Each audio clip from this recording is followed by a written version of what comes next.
Hari ini aku tuh mau bercerita dan membagikan sebuah pengalaman teman aku ya. Jadi temanku ini sudah menikah itu lebih lama dari aku. Otomatis umur pernikahannya itu lebih dari 10 tahunan lebih ya.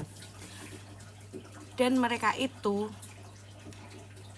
secara ekonomi itu mereka mampu untuk melakukan program bayi tabung apabila memang dokter menyarankan untuk program bayi tabung.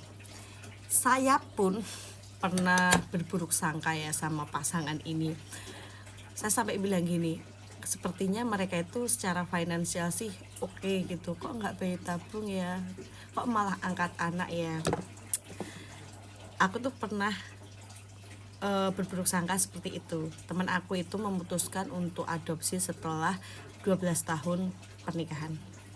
Dan baru sempat bertemu ya beberapa tahun terakhir ini dan kita bercerita.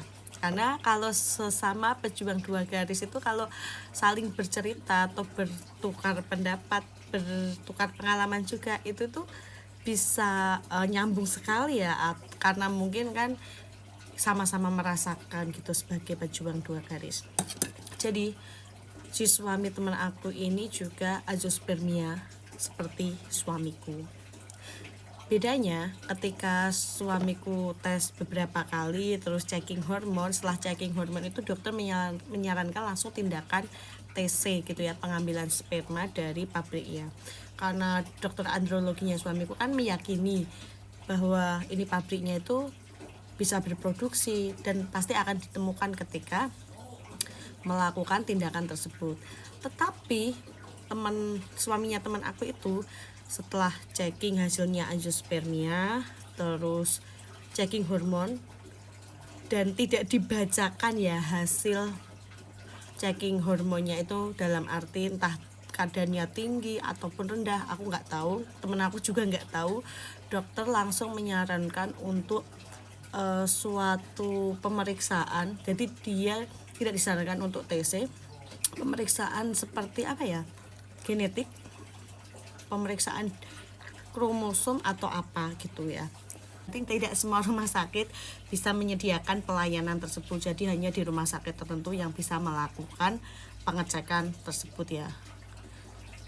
Setelah itu hasil keluar dan ditemukan bahwa memang tesnya itu tidak bisa memproduksi sama sekali sperma karena ada kelainan genetik, jadi ada kelainan pada susunan kromosomnya. Jadi susunan kromosomnya itu ada susunan kromosom perempuan kalau nggak salah, intinya seperti itu. Namanya sindrom apa aku juga lupa karena sudah beberapa waktu ya, aku juga belum sempat mencarinya. Jadi setelah itu teman aku untuk menerima kondisi seperti itu kan juga susah ya, lama gitu, membutuhkan waktu yang lama sampai mereka akhirnya itu memutuskan untuk adopsi anak. Dan sekarang anaknya juga sudah umurnya udah 3 tahunan lebih. Dan aku kalau dengar ceritanya ya, waktu dia menceritakan secara langsung, aku tuh sampai gimana ya, nangis gitu loh. Maksudnya kok ternyata adalah masalah infertilitas seperti ini gitu ya. Kalau berhubungan sama genetik itu susah gitu. Untuk cerita ke kalian kayak gini pun aku tuh udah izin ya sama temen aku. Mungkin untuk yang temen deketku pasti tahu ini cerita temen kita siapa, itu pasti tahu. Tapi dari cerita teman aku, pengalaman teman aku itu ya sebagai pejuang dua garis, dan akhirnya memang harus menyerah pada takdir, karena memang kalau sudah menyangkut permasalahan seperti itu sudah tidak bisa apa-apa gitu.